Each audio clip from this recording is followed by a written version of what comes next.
Hi friends, welcome to the channel UPSC on और tip. आज के इस वीडियो लेक्चर सीरीज़ में हम लोग जो है एक बहुत इंपॉर्टेंट टॉपिक डील करने वाले हैं मॉडर्न इंडियन हिस्ट्री का। और इसका नाम क्या है? Doctrine of a lapse. देखिए, ये डॉक्ट्राइन जो है वो इंट्रोड्यूस की गई थी बाय लॉर्ड डलहौजी के द्वारा। ठीक है, तो डॉक्ट्राइन ऑफ लैप्स के बारे में और जानने के लिए हम देखते हैं इसका मतलब क्या है। What is the meaning of a doctrine of lapse? देखिए, डॉक्ट्राइन ऑफ लैप्स जो थी वो एक एनेक्सेशन पॉलिसी थी, मतलब कि हड़पने की नीति थी। ठीक है, इसके द्वारा क्या कर रहे थे? ईस्ट इंडिया कंपनी जो है हमारे राज्यों को क्या कर रही थी? हड़प रही थी। ठीक है, वही लिखा हुआ है applied by the British east India company in India. कहाँ पे इसको कर रही थी? अप्लाई कर रही थी British east India company India में अंटिल 1859 तक। कब? 1859 तक इसको ईस्ट इंडिया कंपनी जो है इंडिया पे अप्लाई कर रही थी, और इसके थ्रू जो है वो इंडियन स्टेट्स को क्या कर रही थी? एनेक्स कर रही थी, हड़प रही थी। ठीक है, और इसीलिए इस पॉलिसी को क्या बोला जाता है? Policy of annexation. ठीक है, अब इस पॉलिसी का एम देख लेते हैं। सबसे पहले इस पॉलिसी का एम क्या था? To bring Indian states directly control of a British. भारतीय राज्यों को ब्रिटिश कंट्रोल के अंदर डायरेक्ट लाना। और सेकंड इसका एम था to expand the British exports to India. जो ब्रिटिश के एक्सपोर्ट्स थे उसको इंडिया में एक्सपैंड करना भी इसका एम था। देखिए, ये क्यों था?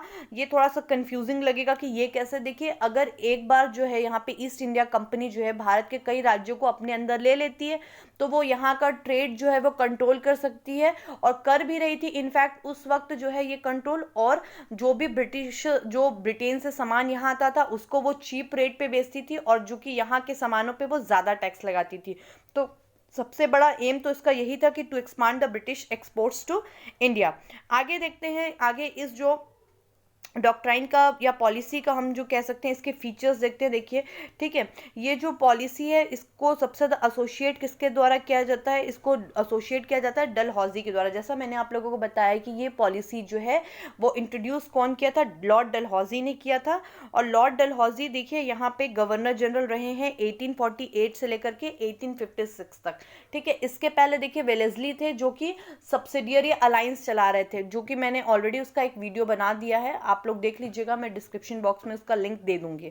ठीक है, तो यहाँ तक देखिए इस पॉलिसी का पहली बात ये थी। इसके बाद देखिए इस पॉलिसी की जो सबसे इंपॉर्टेंट कंडीशन क्या थी उसको जानने से पहले एक बार बैकग्राउंड देख लेते हैं। देखिए, इंडिया में जो है एंशियंट टाइम से एक प्रथा चली आ रही थी, या एक आप कहें तो एक कल्चर टाइप का चला रहा था कि किसी भी राजा के पास मान लीजिए अगर उसका नेचुरल बच्चा ना हो, नेचुरल हायर ना हो, तो वो गोद ले लेता था लड़का को, ताकि जो है उसका वंश आगे चले और उसकी गद्दी जो है वो खाली ना हो। तो ये ब्रिटिशर्स के आने तक भी चल रहा था। लेकिन जब ये डॉक्ट्राइन ऑफ लैप्स आया या पॉलिसी ऑफ एनेक्सेशन आया, तो इसके द्वारा एक नया चेंजेस आया। इसने ये कहा कि ऐसा कोई भी रूलर जिसका अपना खुद का बच्चा नहीं होगा, ठीक है, एडॉप्टेड को नहीं ये मान रहा था, जिसका खुद का अपना बच्चा नहीं होगा और वो मान लीजिए खत्म हो जाता है, तो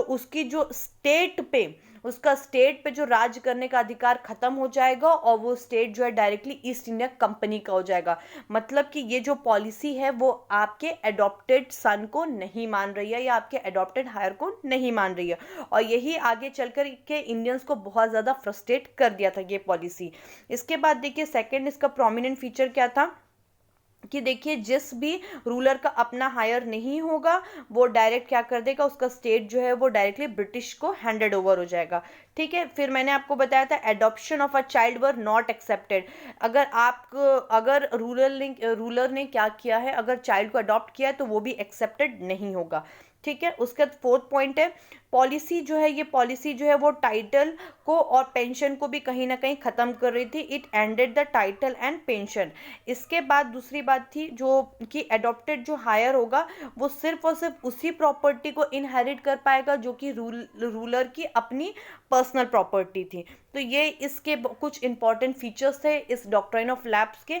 इसके बाद जो एग्जाम के पर्सपेक्टिव से बहुत इंपॉर्टेंट क्वेश्चन ये है कि सबसे पहले कौन सा स्टेट था इंडिया का जिसने डॉक्ट्राइन ऑफ लैप्स या इसके अंदर जिसको एनेक्स किया गया? तो सबसे पहले द स्टेट ऑफ सतारा था इन 1848 एडी में। ये आप लोगों को याद रखना है। इसके बाद आप लोगों का क्या है? इसके बाद जो है जयपुर था, फिर देन संभलपुर, फिर बहट, उदयपुर, झांसी, नागपुर। इसमें अगर एक बार आप लोग बहट को अगर आप लोग मिस भी कर देते हैं तो कोई बात नहीं, लेकिन सतारा, जयपुर और संभलपुर, देन उदयपुर, झांसी और नागपुर, ये आप लोगों को बिल्कुल से याद रखना है, और ये कई बार एग्जाम पे ये आ चुका है। तो आज का जो हमारा टॉपिक था वो डॉक्ट्राइन ऑफ लैप्स, बस इतना ही था। देखिए, इस डॉक्ट्राइन के बारे में और बहुत सारी चीज़ें आप लोगों को पढ़ने को मिलेंगी, लेकिन वो आपके एग्जाम परस्पेक्टिव से इंपॉर्टेंट नहीं है। एग्जाम पे जितने इंपॉर्टेंट पॉइंट्स आते हैं वो मैंने आप लोगों को बता दिए हैं। इन केस अगर आप लोगों को कुछ डिफिकल्टी होती है तो आप लोग मुझे बिल्कुल कमेंट करके बता सकते हैं। I will try to handle them as soon as possible, and thank you. Like, share and subscribe the channel, and best of luck for your examinations.